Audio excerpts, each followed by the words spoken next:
that you watched it?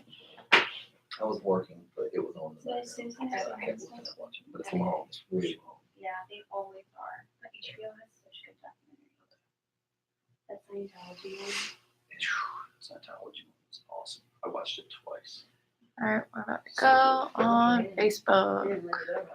I loved it.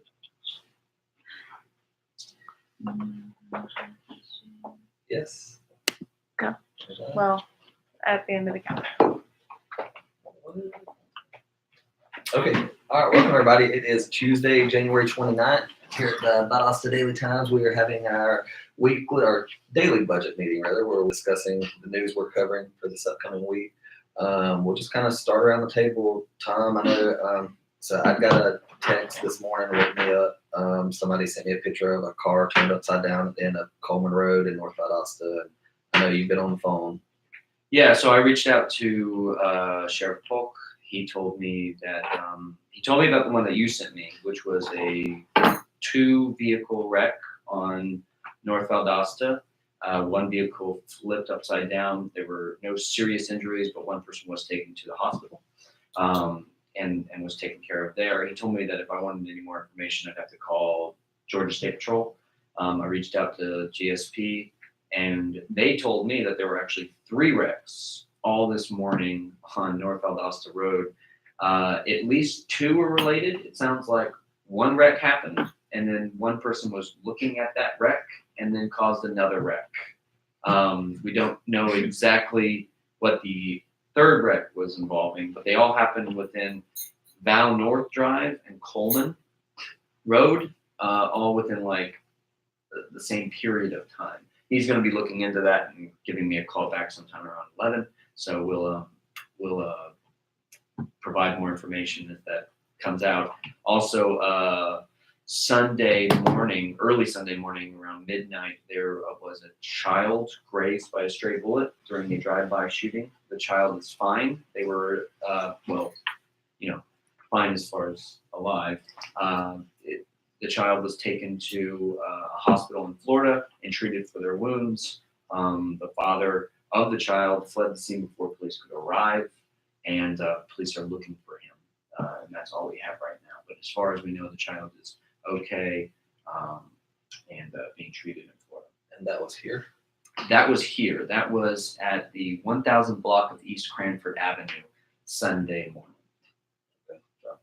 And that's I think that one's scheduled to be in tomorrow's paper. Both of them should be in tomorrow's paper. The accidents all on North Valdosta, and then the child being grazed is scheduled to be on tomorrow's paper. Yeah. Gotcha. Just a reminder to anybody tuning in, that's a lot how it works. Like I say, I got woke up from a text telling me about this wreck. I reached out to all the reporters and was like, hey, let's see what we can find out about this. So anytime you have any tips or anything, feel free to shoot us a message on Facebook or anything like that, or call us about us at times. And we always follow up on that stuff. And that's how we find out about a lot going on. Amanda, what do you have going on this week? Excuse me. Today, I'm going to be working my preview for Elizabeth Smart. She's going to be visiting soon for CAC for their Anchored in Hope event they're having. She was abducted, looks like at 14 years old, and she was held captive for 9 months. They threatened to kill her family and such. So she's going to come down here and be a keynote speaker at this event. So I'm going to write that up today. And then I did my ride-along at Hayes Howard with the police department. So I'm going to get that going today. There's a video with that as well. That'll be up online. And then I have to start writing my homelessness story. I've been speaking with the county and city and local shelters about homelessness in Lowndes County. So I'm going to go ahead and start writing it today. I don't think I'll be finished, but I'm just curious to I'll work on it. have y'all talked about it at all yet? Like, have they said, to me, it seems like there's more. I tend to see, as far as homelessness just in Valdosta. Yeah, LAMP is reporting that it's a 27% increase in homelessness within our county. And so I spoke with them about the factors for that and what contributed and everything. Okay. A lot of different opinions and angles to this one. Okay. All right. Jay, I know we got something going on at VSU today, right? Yeah, we've got a lot going on at VSU today. the new head coach for the VSU football team, Gary Goff, is going to be introduced at a press conference at the VSUP complex today at 11 a.m. Real interested to see how that's going to go, given that they just had their celebration last week. So they'll be introducing the new head coach. Also, other things on the slate for this week. Xavier Rose from Highland Christian Academy. He's a star player for their team. They just recently wrapped up, I believe, their regular season. So they'll be preparing for a playoff run here. So I plan on doing a feature on him this week.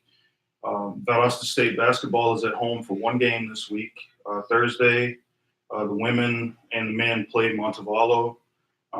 Those games are at 6 and 8 on Thursday, and then they'll be back on the road for games against West Georgia and I believe Shorter. So that'll be how that goes this week. Also, Valdosta High School football is having their Hall of Fame banquet this Saturday at 7 p.m.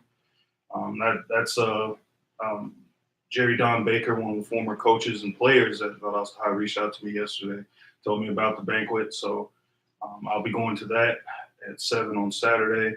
Also, be on the lookout for Valdosta High. There's a couple soccer players that are doing some things. There's one that's a valedictorian for his class, and there's another one that is foregoing playing in college to pursue a career in the military. So that's it for that. Also, Valdosta High School is playing Houston County for their last regular season home game. So it'll be senior night there. I believe that's either Friday or Saturday. I think it's Friday. So that's pretty much all I have this week. So yeah, that's the weekend sports so far. All right, cool. Caitlin? So I have some big news. Me and Sarah won 2000s trivia last night, or at least the second round. There were only 3 teams, but you know, if you guys are need to know your odds, facts, come to me. But do you guys know how I found out that event? No. On our calendar. So I'm gonna keep plugging this until the very sad day when it is taken away from me.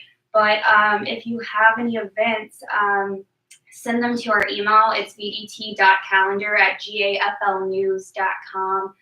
It's also on the front page of our website at the very bottom. You can add something very easily there. But if not, I'll be adding them and telling you all what's going on. Speaking of other events that are going on tomorrow, there is a fundraiser event at Ashley Street Station. I'm kind of doing a preview for it, and it's about this band called Zeta. They are from Venezuela, and they are experiencing some immigration issues. And they've played at Valdosta and kind of made it a home here quite a few times. And so the community, the music community here is really coming together and supporting them. And this is kind of one of the cooler stories that I have gotten to cover. So I'm pretty excited about it. But it's at Ashley Street Station tomorrow night, I think, starting at 8. There's also on Monday a Lowndes County Board of Education meeting. Don't really know what's going on there yet. They haven't posted their agenda, but if you want to go, it's at their central office on Norman Drive at 6 p.m. And then I will be covering the district-wide City Schools Spelling Bee on Friday at 9 a.m. and it'll be in the Performing Arts Center at the old high school. So that's what I've got going on. Very cool. Just a reminder to everybody too, if you have anything you want us to look into, feel free to leave us a comment on here. And that's it for today.